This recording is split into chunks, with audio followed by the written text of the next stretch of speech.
अस्सलामुअलैकुम। Iqra computer centre and spoken classes की online classes में आपका स्वागत है, इस्तकबाल है।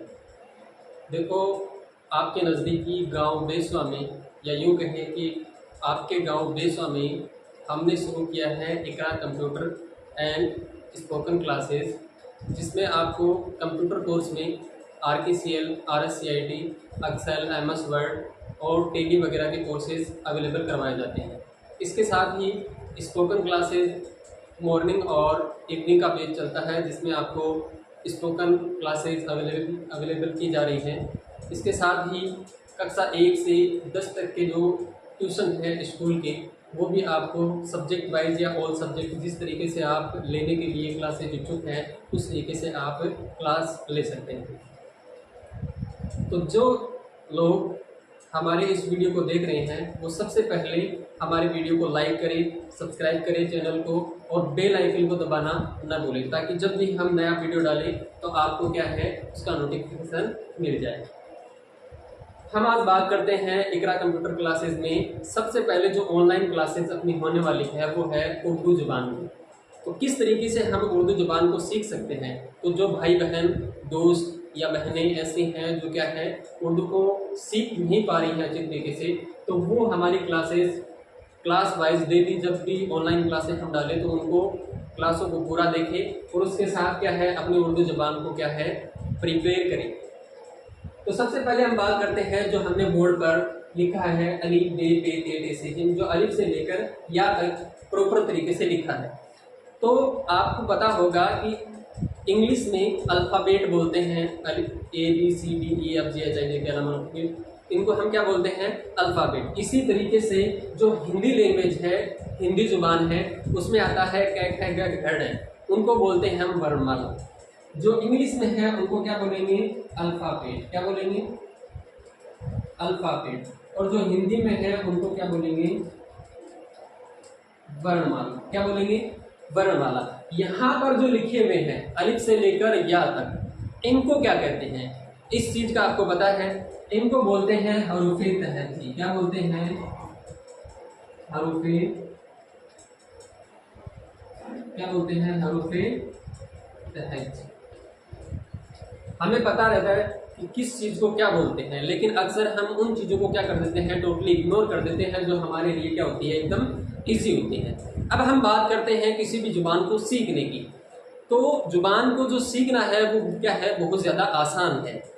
इसके लिए मैं आपको एक एग्जांपल देता हूँ कि जो छोटा बच्चा होता है वो क्या करता है अपनी मातृभाषा को क्या करता है सीखता है। और वो किससे सीखता है, जैसे जैसे घर वाले उसके सामने कुछ अल्फाज यूज करते हैं बोलकर, तो वो क्या करता है उनको ऑब्जर्व करता है, धीरे धीरे उनको क्या है सीखने की कोशिश करता है। सबसे पहले वो पानी मांगता है, उसके बाद वो क्या है धीरे धीरे जो जो चीज़ें उसकी आवश्यकता अनुसार क्या है उनको पकड़कर ऑब्जर्व करके फिर वो घर वालों से क्या करता है मांगता है। तो किसी जुबान को सीखने के लिए किसी क्लास की, किसी इंस्टीट्यूट की, किसी संस्था की जरूरत नहीं होती है। लेकिन उस चीज़ को अगर हमें लिखना सीखना है, जैसे एक छोटा बच्चा है 5 साल का हो गया, वो क्या करता है एक भाषा बोलने लग जाता है, मातृभाषा बोलना क्या कर देता है शुरू कर देता है। लेकिन अगर उसी बच्चे को हम क्या कर दें कलम हाथ में देकर कहे कि तू इस भाषा को क्या कर लिख के दिखा, तो वो हो सकता है कि उस चीज़ को क्या कर नहीं कर सकता, लिख नहीं सकता। तो सबसे पहले हम क्या करते हैं उस चीज़ की ओर चलते हैं जो क्या है हमें लिखना सिखाती है। ये हमने लिखा है अलिफ बे पे ते टे से जिम चे। अब देखो इनको क्या है कुछ लोग अलग तरीके से बोलते हैं। कैसे बोलते हैं अलिफ बा पा ता टा सा जिम। और कुछ कैसे बोलते हैं अलिफ बे पे ते टे से जिम। तो जिस तरीके से आपको क्या है ये सुटेबल लगे उस तरीके से आप क्या कर सकते हैं इसको बोल सकते हैं, इसमें कोई दिक्कत नहीं। तो हमने क्या है अलिफ से लेकर या तक लिखे हैं पूरे। इनको क्या कहते हैं इस बात को याद रखना, इसको कहते हैं हरूफे तहज्जी। क्या कहते हैं हरूफे तहज्जी करते हैं। तो जिन्होंने इन चीजों को लिखना है वो आप क्या कर सकते हो यहां से लिख सकते हैं।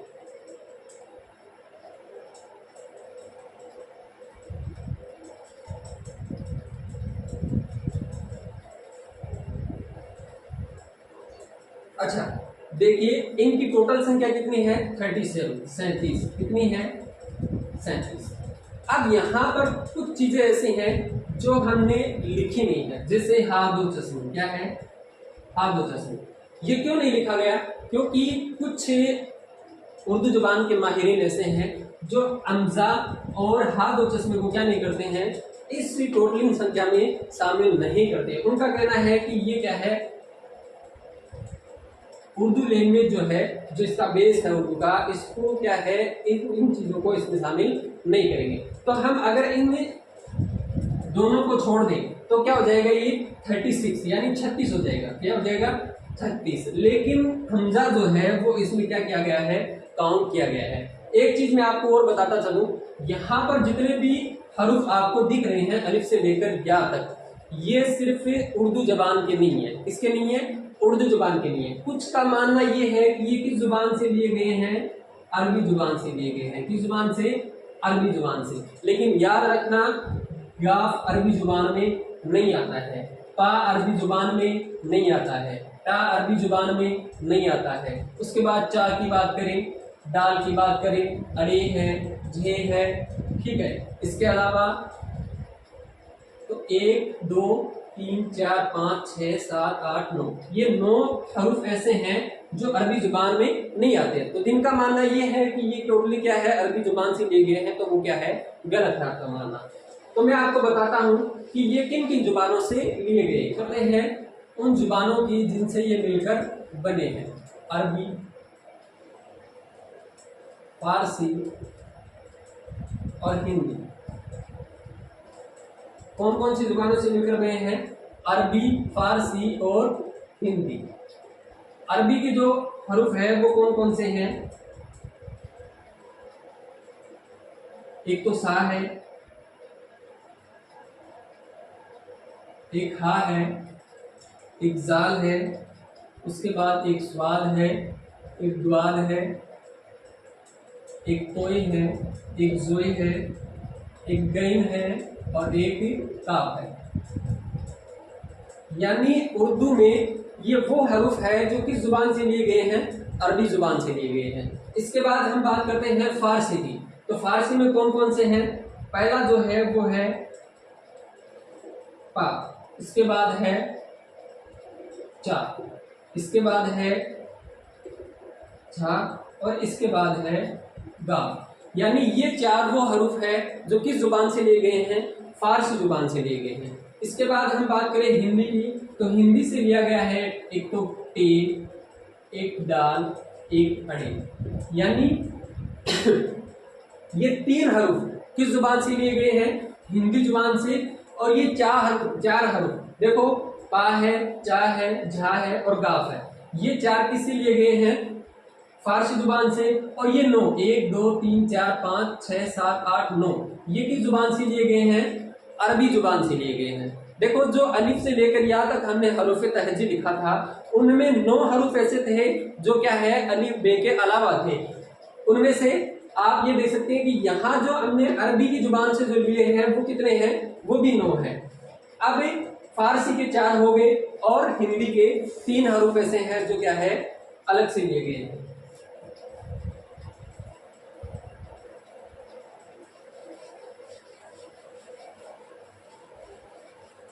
अब बात करते हैं उन हरूफों की जो एक जैसी शक्ल रखते हैं, जैसे बा है, सा है, पा है, ता है, ता है।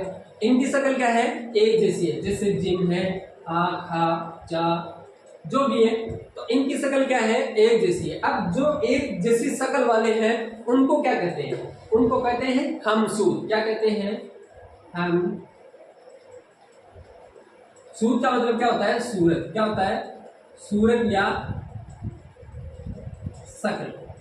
और हम का मतलब एक जैसी, यानी कि जिनकी शक्ल एक जैसी है उनको क्या कहते हैं, हमसूद कहते हैं। अब देखो आगे हम बात करते हैं अलिफ से लेकर या तक जो हमने हरूफ तहजी की बात की है, किसकी, हरूफ तहजी की, ठीक है। इसमें एक चीज गौर करने वाली ये है कि कुछ हरूफ ऐसे हैं जिनके ऊपर नुक्ते हैं, कुछ ऐसे हैं जिन पर कोई नुक्ता नहीं है। तो इन चीजों को क्या कहते हैं, जैसे बा है, इस पर नुक्ता है, नीचे ऊपर वो कहीं भी हो सकता है, ता है जैसे ऊपर आ गया, अलिफ है, ठीक है। उसके बाद हा है, दाल है, रे है, ठीक है, स्वाद है, तो ये है। तो ये वो हरूफ हैं जिन पर कोई नुक्ता नहीं है, और ये वो हरूफ हैं, ऐसे बहुत सारे हैं जिन पर 2 भी लगे हुए हैं, 1 भी लगा हुआ है। तो जो नुक्ते वाले हैं उनको क्या कहते हैं? मनकूत कहते हैं। क्या कहते हैं? मनकूत। क्या कहते हैं? मनकूत कहते हैं। और जो जिन पर कोई नुक्ता नहीं है, जैसे अलिफ, हा, दाल, रे, स्वाद, तोई, सीन, इनको क्या कहते हैं? गैर मनकूत। क्या कहते हैं? गैर मनकूत।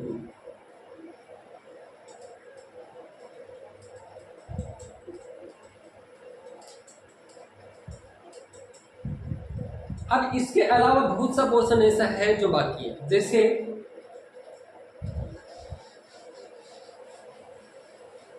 किसी हर्फ के अगर ऊपर नुक्ता है, कहाँ? ऊपर, तो उसे क्या कहेंगे? नीचे नुक्ता है तो उसे क्या कहेंगे?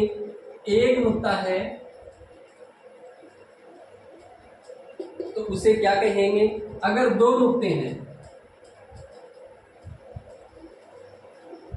तो उसे क्या कहेंगे? 3 है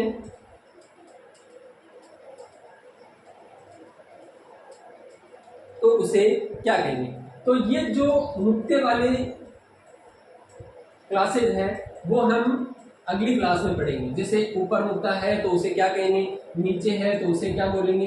1 नुक्ता, 2 नुक्ता, 3 नुक्ता। और कुछ हरूफ ऐसे हैं जिनमें आपने देखा होगा टे है तो इसमें क्या है? छोटा तोय लगा हुआ है, तो इनको क्या बोलेंगे? इसे बोलते हैं गेरी अलामत। क्या बोलते हैं? गेरी अलामत, जिन पर क्या है? ऐसी अलामत लगी हो जो क्या है? गैर मनकूत की तरह। क्या हो? गैर मनकूत। इनको भी क्या है? ज्यादातर हम क्या बोलते हैं? गैर मनकूत कहते हैं। तो आपको ये क्लासेस कैसी लगी कमेंट करके आप ज़रूर बताना, और वीडियो को लाइक, शेयर, सब्सक्राइब जरूर कर देना, और जो अपने दोस्त हैं उनके साथ इसको क्या है? शेयर करना। अस्सलाम वालेकुम।